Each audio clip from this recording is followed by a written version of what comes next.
3 2 1 you know what I'm saying we dey over aviation school kakra because omo yes you know man omo ya na use buy na mo jeja wa mo yes you know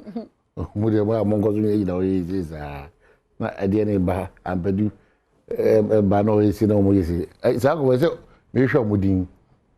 ambadu na o ta fru yim shen sa ngo fo na mo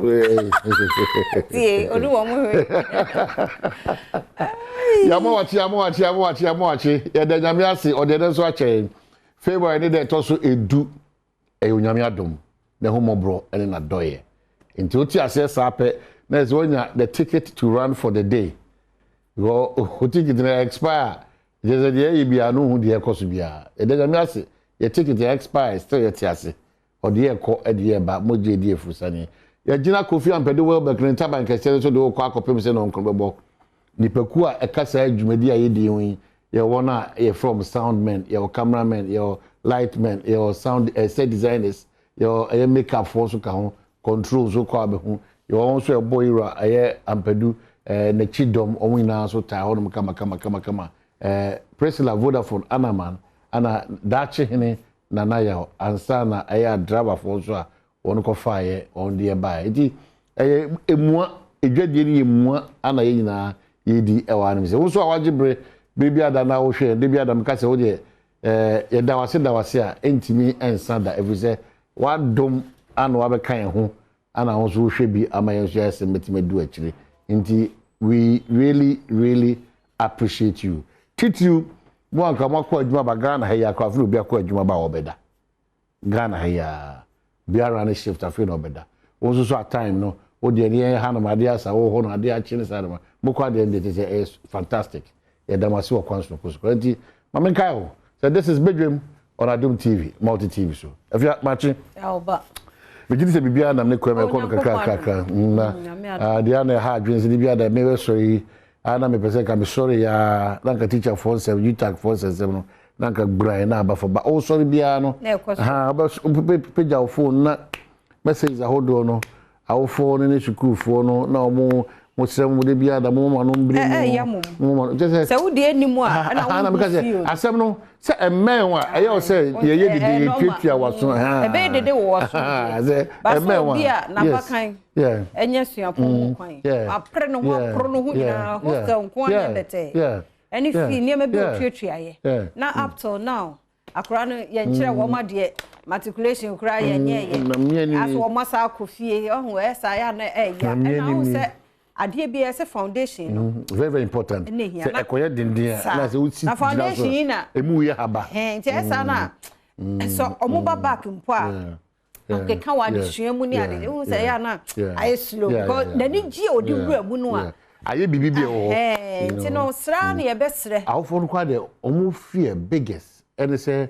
nkoda no ko se woni kusua de sabri adisua ho nsem atosi no omo ne na mo no de potipa no mo wa na ehwe wo yes ase ye ja wo mo kana nti ase ehu bi abeto mo so say eh na wa na ehwe achi amai na woni mbre nso a wo mo ba ade na bibi bi e wo honom de bia da so ba be fa no so ba be ye ni de yo na no kro bi ko to ayi mu se pu so very worried na yesemo ene kwa de wa owura suapon bia onya abofra bi ba yesemo ye fa kokobo abrabo kokobo ne mamo yesemo a mu dudo na mu ni ba bi amofri ba de ya kwa so mo mawfo ekeka o monsa titi o mbodwere mu no sa nkwada no kwa no ho ahomtemo so wow de onim nyansa so bra sa bra abeda yo ono so esua de nkitin ne adofo kakra bi yiro mu sua de kakra de ono so atrashe no so akopɛ part time job bi sales bi so ye ho adwuma de ono so onti se dogo bi nu abe no ida so sora no wada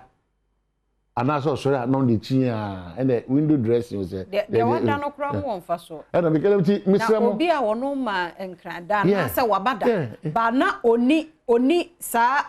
akwanya no se onya hu pie enti se aye abode wona fie obakwa wo hye a wona ayi achechefo beba na bebra na me kele misramo ebe we ara ne buye se we de monima se ba fine osi oye oni very important. Oh, they also want your opportunity to misbehave and just do whatever you want. But who says you so no that enko bia so ebeba wa ankasa you pay a price for whatever you do ade bia wo ye bia no utua hoka nti enye wadwe say why smart no beat system no na say why fast wa koshele enye hwe obi akora hu enye hwe ba enwo sunsuanso no wa ankasa you pay a price for that this is a sekura obi free hostel ho akosha ne mpene but that's what I'm saying say awofo ndodo na ho text message o mo dey ba apart from I am share say adisua nkoso no mo fra na dwene say ebeda no ebini ma yam share say titru mo fra no mo ye ma no so 21 22 ni sa na bana ma you know timisremo mo nya asem hia ma nyina sa atuate na yutak fo akono mo nya asem hia ma yin o mo nya asem hia because asem ka jo say esi sa fa ho hwem say wan kasa odi hye bi odofo bi wo fa asem bi wo ba bi ana akọ kasa ate bi ani ma enye sure say keti obi anu minim odi chopa ebe mu na so adesede eto afenu ni nyina anim yutak fo ma munye chinchiri aban so edu ba bi ago nsem kakra na oman ni amamu ni adesua nsem entimi nkonka because wo hwe adesua calendar na sa distortions and distractions emwa emmanuel entimi sije ana o full term kra na ye de na omo ba preocupa so na omo guso de ese omo ye no omo ya ado yeah atotobu ni na omo kan na feel but kasi ani the pressure there's a lot of responsibility on students it me mo yire mo mama fast abrewe enka say we there is an opportunity for us to mess around there be obanyansafo no pay me catch ro ye bube na fe ne beba hostel to hostel hall to hall abetufo obanyansafo bia no ye no kasa ye kasa enye kasa pi eno entoponko ye bube mo ati ase say you are your own success and you are your own failure very very important well I don't come for froso aside you tag no yen hwe nkwanhia nso ho asa yen nkwanhia maka some catch na no the last week but I saw them so last week na in fact no akra wi na me ka say ade ba kwa percent ye hwe as oman ene say on say ya kwantempo no so edwa benkum edwa nifa e wo kwan no ho pepe ana edi enya nso ache impedo bo wazi dwadifo no na echa akofo so de ye ne say e sha ase no me na ya na me nwanwa no ade ne sha ase no panifo ne hu eso no mo mo ne aguso na enyini na enyini wo say esu bi a ye wo asoman no ye nyina ye nya ho mfa so ntino ne ka no enye ye ka ba se ebe kan dia na afi ye ni aba ho na ya na ha ne akote yes ne ka na no but ebe bi china untu so so se a maybe achomota new plan bus stop bi ho ba ho no kra no mahu se as a taxi for bi ya abo mo sesen wo ntom se eye sa pe buses na ba omu gina omu nya ba bi yesra mo afi na e sha ase ti e wo se mpanifo ni ente sa ho na traffic e wo ho na akra ye ntumi o na yes ase ye esa pe nipa na comfortable ho because say oh ma men try here ma men so here ye nhwe han ma de ni siwie anti say ba say sa ba bia okay say station build up kakra na fi e build up no mo ti union ni wi a afi utu almost meant to abama and wa baji anu aduane ne saade no but penifo no yesra mo de ya no responsibility e ho de ni kwan say ho ye station and there be eni kwan say ho ye bus stop as obi agina wo ho a e be cause traffic because traffic was you know so ne de me ka say accident no me de ya na me abaifo kwa me fa mani hu ne da abaifo ne hwan ya yan kasa e de me obi e abaifo obi a waso de bia kakra wo so ati ase on say eya wo ni mo hyen no wonim se de Ghana so ya kwan na tie eye nipa dodo na wo wo mo kọ by this time ebo wo mo e bia ya ha ni eso te kakra ba on say this year na niam asesan so to wo o hyen kani a wonim se wo bre wonim se wa bre still meko ye nyina ye sanfo so no bi even from maybe a kokomlemle kra mpotu bi a chemota wo kofi wo say sometimes wonim se enawia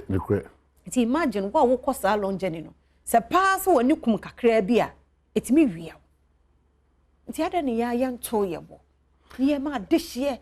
efiri mu enema ne ye bebre enema ne go se be kase ye de enema bebre di agro ana ye koso di enema bebre di agro ana enema bi a eni hu kwanse esi no ye ma ne sisi na ye de akoshe se de okay ida se bayi we de nyame na de ma o nyame na agi a lot of the things that happens they be adam come say wa me no wa wuti na wo hwe me ti de me ken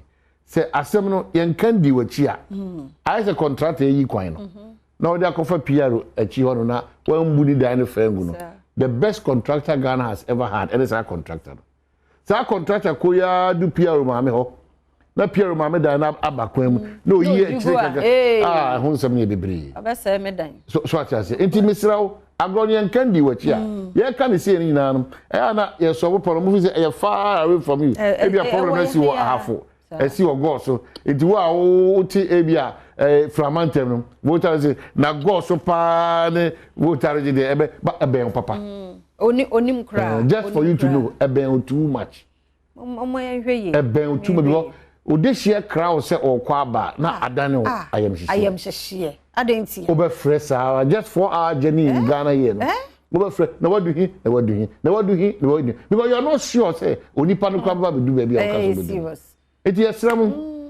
ye nyina ye kasa no pe nyina ye nyina ye ka ho wasora no pe you are going to work and you are going to work positively for Mother Ghana and yourself but these new man kitin a sam to man e person Ghana fefre yi no ye nyina meka we are the change that we are all looking out for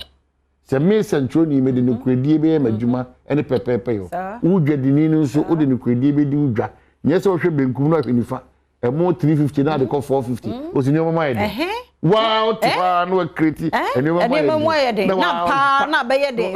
o chitu bo eso nim say free wo wow ti hona osini o mama ye de obi so tiwa na o sira ma bidie a short obi so ma gas no a short na no ye pre ho sa ye be kasa sa na be ye bibi ti ase ehwe ba ku bi nso a road safety force kan ye de say se me kunu ye hyenkani yesusu ma pressure wo fi ukuri hyenkani a yesusu ma pressure e wo se ade e chena no pa no so wo kwa adwuma de obetimi aya ma ne bia mo anya adwene mo fan na adwendwene bia nto no so no eno so ye key okay se problem na de ate ni kwase because obi wo ho a problem before ba bet na see achi no na adwene free kwan so kora se sase bi oteye nti na me catch you say ebra e wo mi ye bra se ye hihye ye ho nkran sa na ye da odonso edi nti obi aso anopa osori anopa na ne buafu no sa ne buafu no osori anopa na no ne buafu no sa untimi nkyirem potin ade ama ne buafu sa nipa no omu hia kasa kire omu hia nkomo emu hwam especially omo mi nipa ho adwuma no a doctor for ni a nurse for ni a driver for ni sa hankofu ku bi o a omu die hu dwuma everyday yentimi mu bo obi di obi awia empo a churchfo a wo mo school dem mo kire ade my dear se fie nya adwene papa ben wo be nya de aba be kire enokre enti so obi a empo ye na ye te he ya ye kasai babna ya na yi komlando ma atem bi a o kan ye problem bi pa wate wo wasumu agufo bi den so camera ne de wanim te so onwen wo sen any story bi a wate wo kra ye den nan so ye wadwuma nti wo so wo kan yes nti obi ahia nkranhye we need to encourage ourselves we really need to encourage ourselves enya better kra nti no se ye nyina empanifo ne de wo ho ba sa da kwabna aka no me ye me de wo so wo ye wo de aban so ye ne de ne ye de bomu ade ne hawo eno aye busa Ghana for say economy no hu ne say a wutie se papa ba ko de se wuja na ho wa hwa wo be kasa be hours no ogina so no wo kasa ye kan obi a ne de mu ye no hu de papa ne exactly ba wo se ne man shada ko beti ase because ono ya ahe sika ne ya ahe Okay, so we go to Jim quickly. The Ghanaian Times say government committed to Agenda 111. Health Minister Neka say UTAC 4-week-old strike. Students begin to return home. Oh, and come AD. Ghana Airports Company MD relieved of post. Aviation stakeholders satisfied with Magdan Aviation Facility at KIA. Daily Guide in my criminal sermons for Canada MP. Sacked KIA boss shocked. And government built 3,602 kilometer routes in 4 years. And what's and a daily guidance. So, the daily graphics say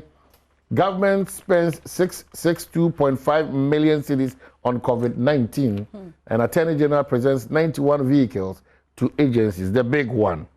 Ghana card now e-passport for 44,000 airports. And what's them and then also the Kolebu Eye Center conducts 6 cornea transplants, and Ghana Airports Company Limited MD's appointment terminated. And what's them and Ankrata Ediaba. Ekofa kase no aba.